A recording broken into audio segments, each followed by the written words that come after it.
Hello beta family. ಇವತ್ತು ನಾವು frozen ಆಟಿಮಿಯಾವನ್ನು ಹೇಗೆ ಬೀಟಾ ಫಿಶ್ಗಳಿಗೆ ಫೀಡ್ ಮಾಡೋದಂತ ನೋಡುವನ. ಈ ಆಟಿಮಿಯಾ ಫ್ರೋಝನ್ ಆಗಿರುವ ಕಾರಣ ನಾವು ಇದನ್ನು ಫಿಶ್ಗಳಿಗೆ ಡೈರೆಕ್ಟ್ ಫೀಡ್ ಮಾಡಬಾರ್ದು. ಯಾಕೆ ಅಂತ ನೀವು ಕೇಳ್ಬೋದು. ಯಾಕೆ ಅಂದರೆ ನೀವು ಫಿಶ್ಗಳಿಗೆ ಡೈರೆಕ್ಟ್ ಫೀಡ್ ಮಾಡಿದರೆ ನೀರು ಪೊಲ್ಯೂಟ್ ಆಗಿ ನಮ್ಮ ಬೀಟಾ ಫಿಶ್ಗಳಿಗೆ ಕೂಡ ಹಾರ್ಮ್ ಆಗುವ ಚಾನ್ಸಸ್ ಉಂಟು. ಸೊ ಫಸ್ಟ್ ನಾವು ಏನು ಮಾಡಬೇಕು ಅಂದರೆ ಬೇಕಾಗುವ ಕ್ವಾಂಟಿಟಿಯನ್ನು ಒಂದು ಕಪ್ಪಲ್ಲಿ ತಗೊಳ್ಳಿ ಮತ್ತು ಅದನ್ನು ನೀರಿನಿಂದ ಅಟ್ಲೀಸ್ಟ್ 4 to 5 ಟೈಮ್ಸ್ ಚೆನ್ನಾಗಿ ವಾಶ್ ಮಾಡಿ ನಂತರ ಫಿಲ್ಟರ್ ಮಾಡಿ. ನೋಡಿ, ವಿಡಿಯೋದಲ್ಲಿ ತೋರಿಸುತ್ತಿದ್ದೀರಲ್ಲ ಈ ರೀತಿ. ಈ ಫ್ರೋಝನ್ ಆಟಿಮಿಯಾ ಒಂದು ಮೆಚೂರ್ ಆಟಿಮಿಯಾ ಫ್ರೆಂಡ್ಸ್. ಇದರಲ್ಲಿ ಪ್ರೋಟೀನ್ ಕಂಟೆಂಟ್ ಹೈ.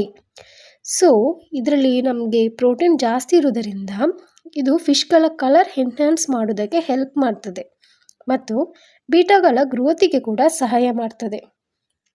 ನೋಡಿ ಫ್ರೆಂಡ್ಸ್, ನಮ್ಮ ಬೀಟಾಸ್ ಎಲ್ಲ ಫೀಡ್ ತಗೊಳ್ಳಿಕ್ಕೆ ರೆಡಿ ಇದ್ದಾರೆ. ಎಸ್, ಅವರು ನಾವು ವೇಟ್ ಮಾಡಿಸೋದು ಬೇಡ, ಬೇಗ ಬೇಗ ಫಿಶ್ಗಳಿಗೆ ಫೀಡ್ ಮಾಡ್ತಾ ಹೋಗುವ. ನೋಡಿ ಎಷ್ಟು ಬೇಗ ಬೇಗ ತಿಂತಾರಂತ.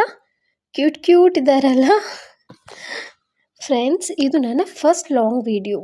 ಹೋಪ್ಫುಲ್ಲಿ ನಿಮಗೆ ವಿಡಿಯೋ ಇಷ್ಟ ಆಗಿರ್ಬೋದಂತ ಎನಿಸಿದ್ದೇನೆ. ವಿಡಿಯೋ ಇಷ್ಟ ಆದರೆ ಲೈಕ್ ಮಾಡಿ, ಶೇರ್ ಮಾಡಿ, ನಮ್ಮ ಚಾನಲ್ಗೆ ಸಬ್ಸ್ಕ್ರೈಬ್ ಮಾಡಿ. ಡಿಸ್ಕ್ರಿಪ್ಷನಲ್ಲಿ ವಾಟ್ಸಪ್ ಗ್ರೂಪ್ ಲಿಂಕ್ ಕೊಟ್ಟಿದ್ದೇನೆ.